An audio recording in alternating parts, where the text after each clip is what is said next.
Hello.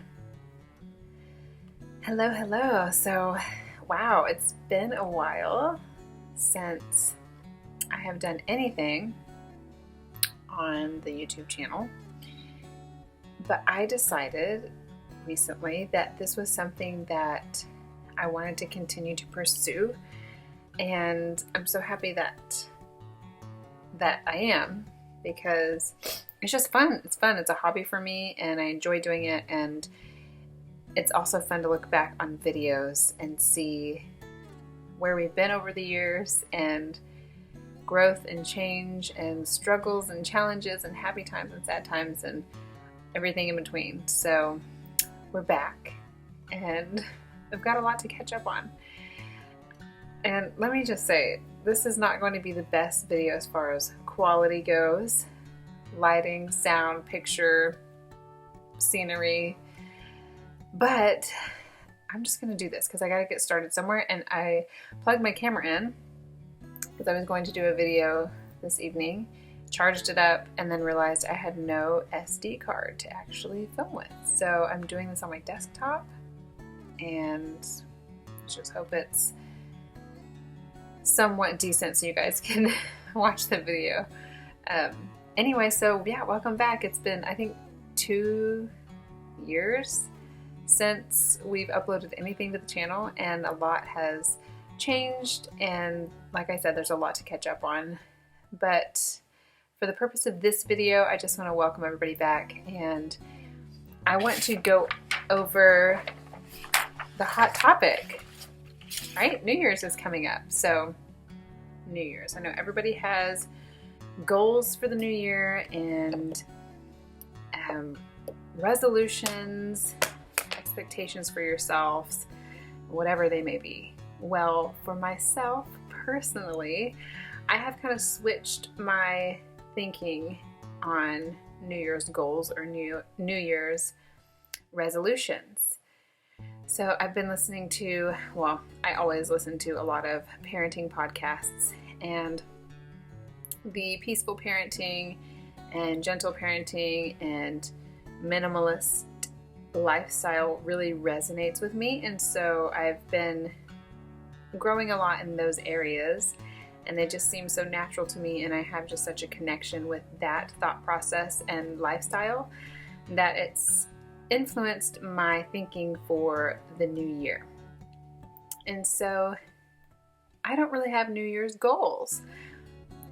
Instead, I have what I like to call seasonal intentions.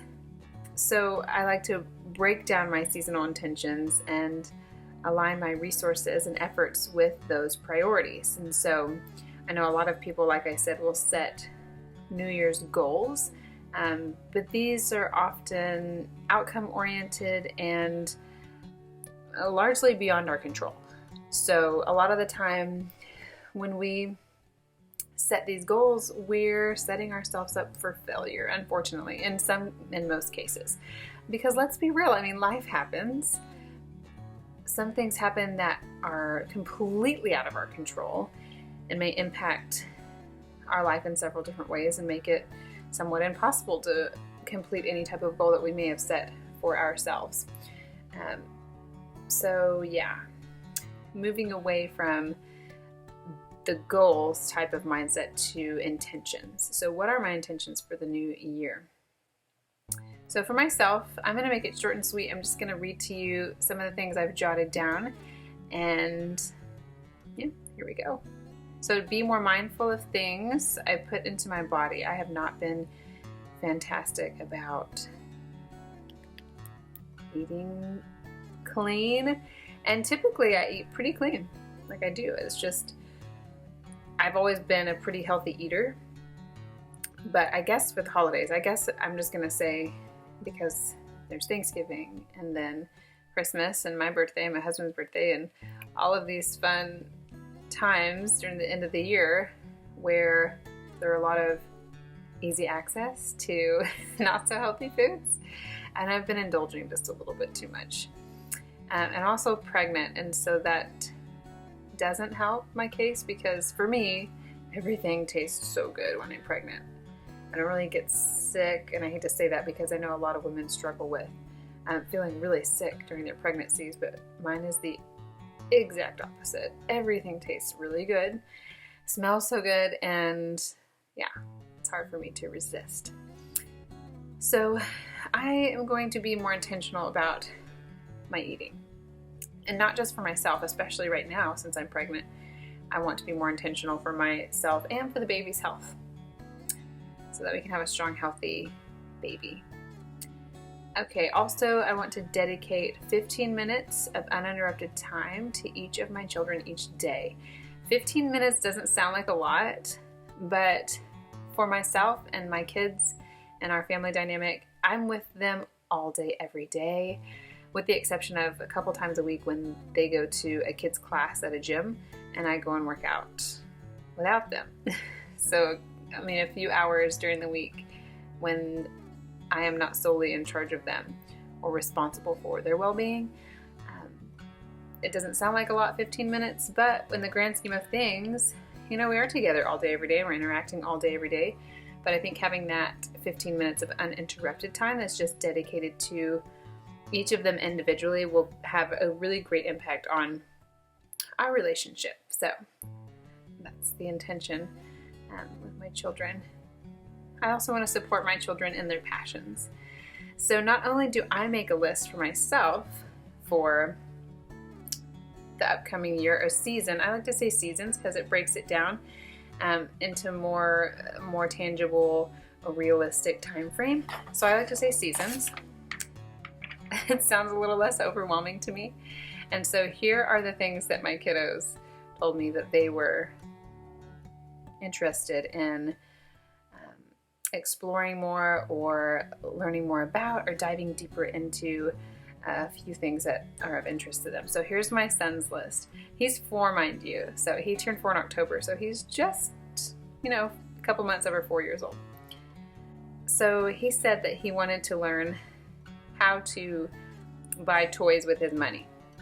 So he's really been into money, I would say probably for about 4 months now. And for his birthday, we got him a kid's ATM machine, which helps him to be able to track his money and to learn the value of all the coins and dollars and all of those things. So it's been a lot of fun, and he's really taken an interest in it, and he knows all the value of all the coins. And then a few of the dollar bills he knows, or bills, he knows the value of, which is so fun to watch him learn and discover those things. But he wants to learn how to buy toys with his money. So there's a lot that can go into that. Savings, figuring out how much he needs to save for a certain toy, and then the experience of going to the store and purchasing that toy that he's been saving for, using his money to give to the cashier, and then possibly receiving change back, just depending on what it is he buys. And so, yeah, we're excited about that. We're excited to explore more about how to buy toys.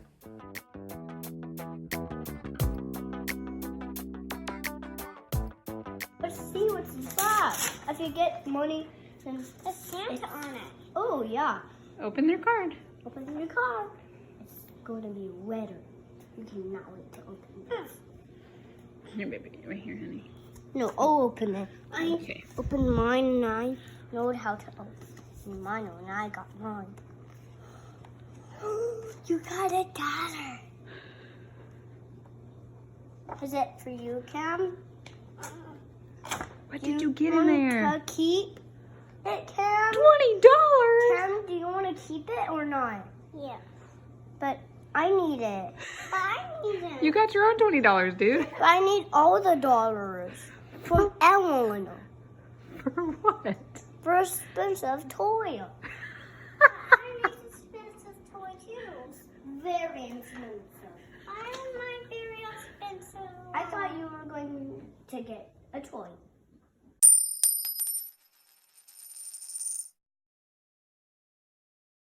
And then also my little girl, who's 2.5, she'll be 3 in February, so here in a few months, about 2 months. She said the following. She wanted to learn how to read because obviously her brother said he wanted to learn how to read, so she wants to learn how to read too. So we're going to start with the basics with her letter recognition and sounds and things like that. she said she wanted to learn about growing up, which I was like, oh, no, you have to stay baby forever. But to me, in a sense, she meant life cycle. So I wrote down life cycle next to that. And so there's a lot that we can learn. We can cover a whole human life cycle, plant life cycles, all kinds of life cycles. And what a neat thing to learn about. And at such a young age that she's curious about something like that. And you know, with the baby coming is also, you know, a great talking point for life cycle. So I want to help support my children and their passions and what they want to learn about and what they want to discover and explore. So I'm excited to do that with them. I want to speak my husband's love language. Oftentimes I get busy with the children and the house and the little business that I started, which we can talk more about that in another video.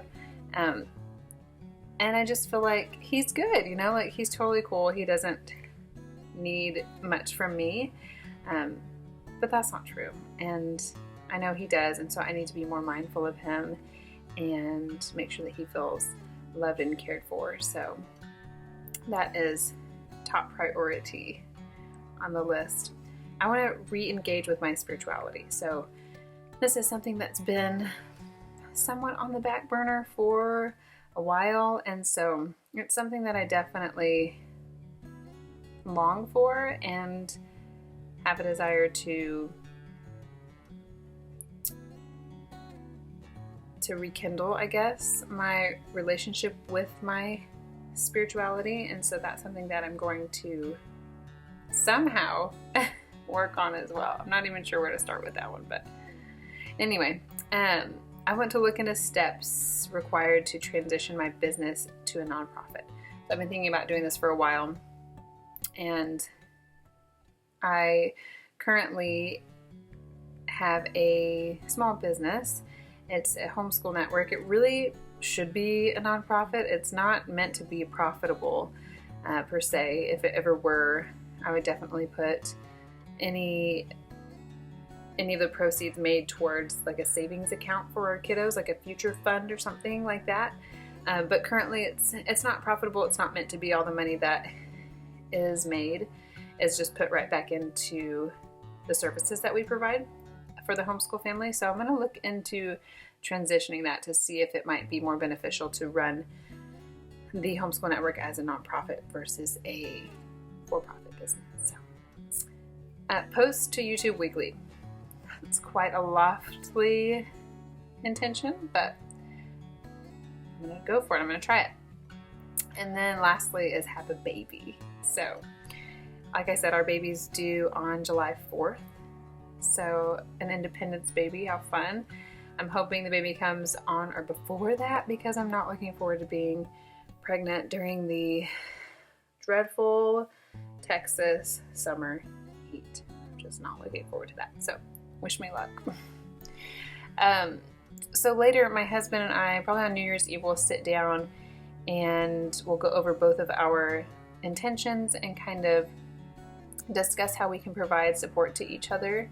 And we'll add new things that relate to us as a couple or as a family unit that we want to work towards or be more mindful of. And so we will do that together. And yeah, I'm excited. I mean, it's nothing like lose 10 pounds, which obviously I'm not going to do that because I'm pregnant, but it's nothing like that. It's a different kind of mindset for the new year. And I encourage you all to try this mindset as well. Try doing intentions for this upcoming season. Try to look a little deeper and not mark your progress through goal setting so that you don't set yourself up to fail and that you are feeling successful and that you're being just mindful of these things. And you'll be, I think you'll be impressed with how much more you are able to move towards those things that you're being mindful of versus setting a goal and then feeling as if you failed if you're not meeting those goals. So after my husband and I sit down and kind of go over our intentions for this upcoming season, I will make markers for myself and I will make a plan on how I will move towards or put myself in a position to be able to do these things that are on my list of intentions. And so these are just a start. Like I said, just kind of listing what my intentions are, but I will make myself some type of roadmap that will help me to move towards these intentions. So anyway, like I said, I'm so excited to be back. I'm excited to be here with you guys, and I'm excited to continue Three Mamas Drama and this YouTube channel, and there's a lot more to come, but I thought I'd just open the new year with that and leave you guys with my best wishes, and I will see you soon. Bye.